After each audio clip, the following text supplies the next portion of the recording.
The NRL has today announced that Perth Sharks coach Shane Flanagan has been deregistered by the NRL. Wait, did I say Perth?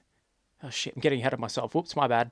The NRL also announced today that the West Tigers CEO has been deregistered as well, and it was over salary cap problems to do with Robbie Farah, dating all the way back to, I think it was about 2016, before he left to go to the Rabbitohs. Now, I'm not going to lie, Tigers won. It's a little bit boring to me. I mean, like half the clubs in the NRL are going through salary cap problems or have done, so it's a little bit boring. Although I will say the Tigers will have to add an extra $600,000 into their salary cap for next year because of this Robbie Farah thing. So I don't know if they're going to have to offload any players. Eason Masters to the Bulldogs, please. Anyways, enough about the Tigers. Back to the Sharks. That's the main topic of this video. Now, it's been no secret that the Sharks are having a bit of financial problems. I mean, they've had financial problems going way back, but they sort of fixed it a little bit, but they've been offloading a lot of people in terms of their staff. And I'm not saying like staff for their football team, but just staff in general. But yeah, they're in a bit of trouble now. Like I just said, the Sharks are losing sponsors left, right, and center. And in fact, they're going to have none on the left, right, and center of their jersey by the looks of things, because I would think that this isn't really going to help things. So not only have the Sharks lost like all their sponsors, they've now lost their head coach, and they're also going to lose a lot of money considering they've got to pay a lot of fines. A fine for right now and a fine going back to 2014 for, you guessed it, the drug bans. It was actually a suspended fine. Now, I think when you go back to 2014 and look at that drug ban, I think the Sharks got off very, very lightly, especially when you consider what Sandor Earl went through.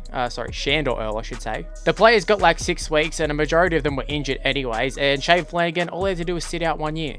And he couldn't even do that 1 freaking year. Come on, man. Now, here's something that I want to know. I want you to leave in the comment section below. Does this whole ordeal, does this tarnish the 2016 premiership win? I love how I specified 2016 as if there's been any others. Now, I know the Sharks were under the salary cap for that year. It's funny that they're under the salary cap for the year they won, but the year before and year after, they're not. It's a bit of a weird one, but technicalities, they were under the salary cap.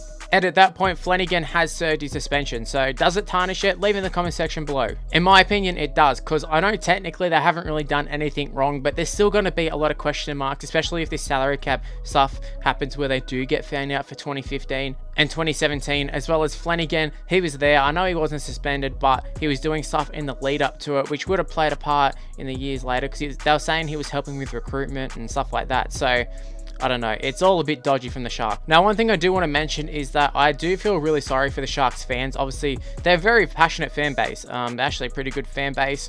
They've gone through a lot of shit with their club, including financial troubles beforehand, the drug stuff, and now this stuff with Flanagan.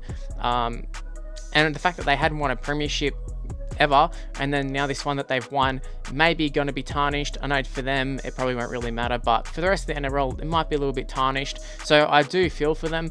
However, the Sharks, they don't help themselves. They got some of the most unlikable people between Flanagan, Fafita, and Gallen. There's 3 of the most unlikable people in the NRL. Well, not Flanagan anymore. He's gone. I took great pleasure in saying that. I don't know why. But yeah, just my final thoughts on this is that the Sharks, they continue to stuff up time after time, and it's got to come to a point where something's going to give. Now, I know they've lost all their sponsors, going to be paying big fines, but I mean, is it going to come to a point where they do have to relocate, or even, you know, just get kicked out of the comp? I wouldn't think so.